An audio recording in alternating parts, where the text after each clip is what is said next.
Hi, I'm Ricky from American Golf. So as part of our winter instruction series today, I want to talk a little bit about putting on the greens during the winter.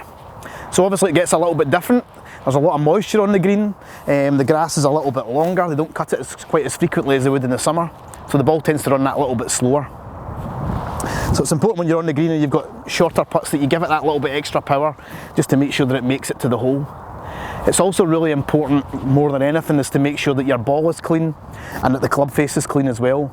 Any debris or leaves or anything that's going to get in there between the ball and the club face is going to have a significant effect on how fast the ball leaves the club face. So we want it to be nice and dry and, if possible, nice and clean as well. The place where you can get caught out with that is if you make your practice putts, making your practice strokes. You stand there, they normally makes maybe 1 or 2 practice strokes before they hit their shot. Again, just make sure you give the face of the club a little bit of a wipe before you go ahead and hit your shot. In terms of giving it a little bit more power, you can see here I've sat a tee peg behind the hole, just to show that that's going to be my focal point. Obviously you're not going to do that in general play, but when you're on the putting green practicing before your round, it would be an ideal way just to get a feel for how much power you're going to give your shot before you hit it. So let's give it a wee go and see how we get on.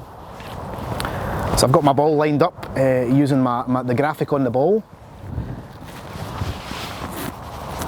My ball's nice and clean. A couple of practice swings, just trying to get a feel for the power that's going to take me to the tee peg rather than to the hole. Just give the face a clean and let's give it a go.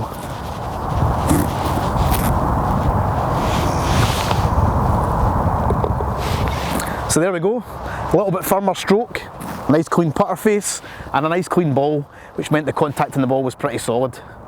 So just a couple of little things that you can do when you're on the putting green just to make it that little bit easier, give yourself a bit more of a chance to get the ball into the hole. So keep that in mind the next time you're out in the dark winter months.